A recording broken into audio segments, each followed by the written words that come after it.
안녕하세요. 저는 학생부 종합전형에 대해 소개를 맡은 제주제일고 교사 권민성입니다. 첫 번째 강의에서는 학생부 종합전형의 특성과 지원 전략에 대해 설명드리겠습니다. 학생부 종합전형의 특징은 다음과 같습니다. 첫 번째, 학교생활 충실도를 정성평가로 평가합니다.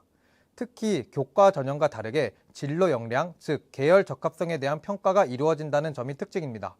또한 학생부 기반으로 학생의 역량에 대한 정성평가가 이루어지며 이는 교육과정, 교과 성적, 교과별 세부 능력 및 특기사항, 교과 활동, 창의적 체험활동, 행동 특성 및 종합의견 평가 등 학생부에 적혀있는 모든 내용을 평가함을 의미합니다.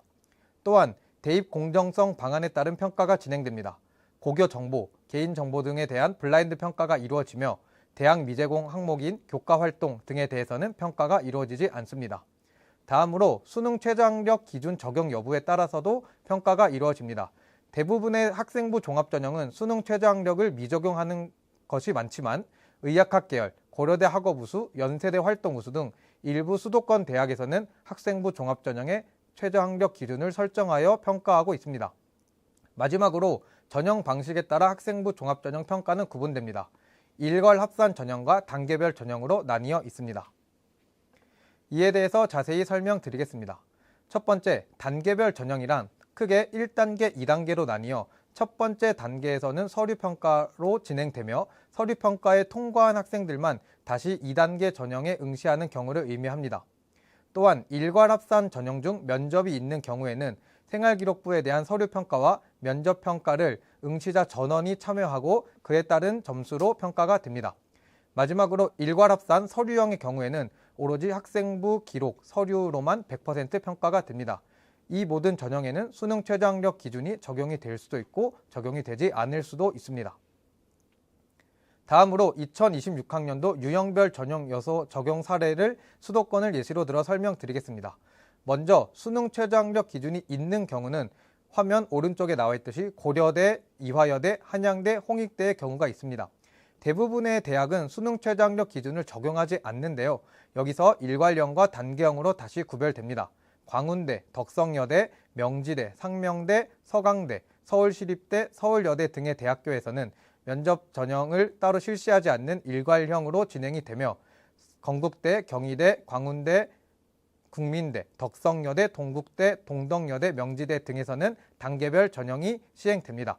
이는 각 대학의 모집 요강에서 정확히 확인하실 수 있습니다. 다음으로 학생부 종합전형에서 사용되는 서류형 면접형 전형에 대해서 간단히 소개해 드리겠습니다. 서류형 면접형 운영대학은 2026학년도의 경우 총 40개 대학에서 운영하고 있으며 동일 대학에서 서류형과 면접형을 구분하여 선발하는 경우가 있습니다. 수도권 대학에서는 면접형 선발 인원의 비율이 높으며 자기소개서가 폐지되면서 면접 변별력을 높이고 있음을 여러 대학에서 강조하고 있습니다. 또한 비수도권 대학의 경우 서류형, 면접형 평가 요소 간 차이가 크지 않으며 수도권 대학의 경우 서류형이 면접형보다 학업 역량의 반영 비율이 높음을 알 수 있습니다. 이에 따라 대학별 평가 방법에 대한 안내사항을 숙지할 필요가 있습니다. 다음으로 2026학년도의 학생부 종합전형 특징에 대해 설명드리겠습니다. 먼저 전국 및 지역 모집 인원이 증가했습니다.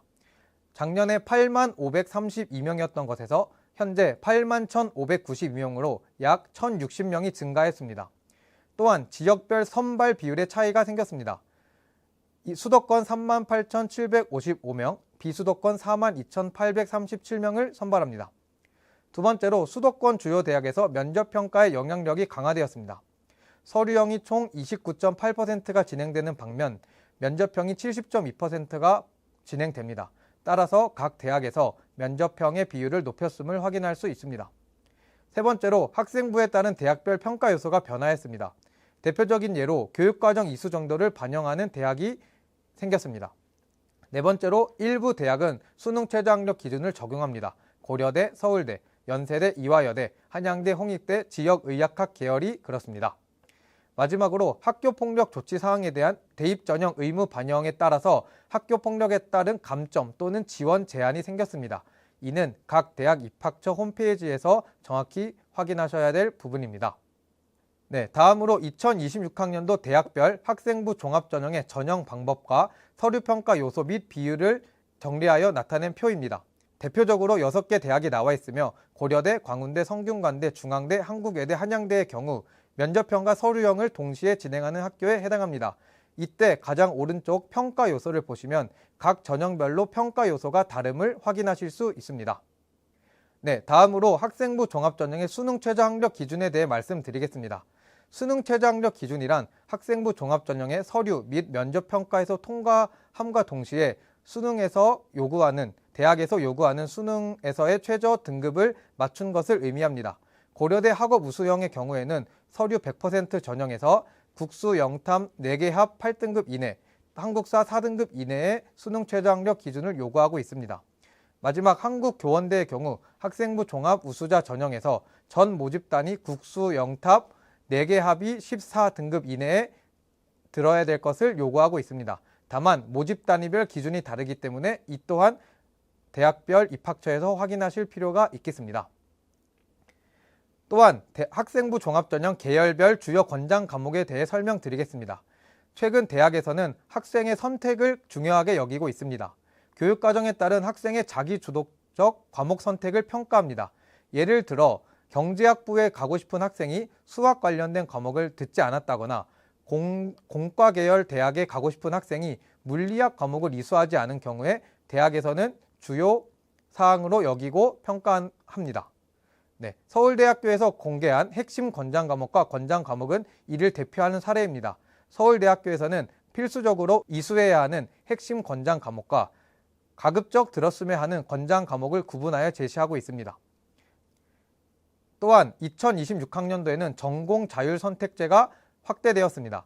수도권은 총 3,693명을 모집하며 비수도권은 4,454명을 모집합니다.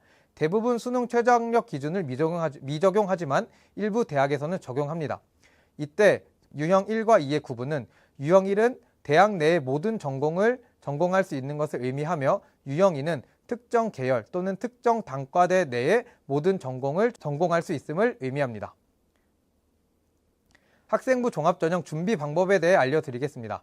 첫 번째, 희망 계열을 고려한 연계 교과 및 선택 과목 이수가 필수적입니다. 지원하고자 하는 대학에서 제시한 이수 권장 과목 및 각 시도교육청 선택 과목 안내 발행서를 참고하여 본인이 지원하고 싶은 대학 또는 학과에 유리한 과목을 선택하여 2학년 그리고 3학년 때 수강해야 합니다. 두 번째, 단순 활동이 아닌 과목별 성취 기준에 맞는 학습이 필요합니다.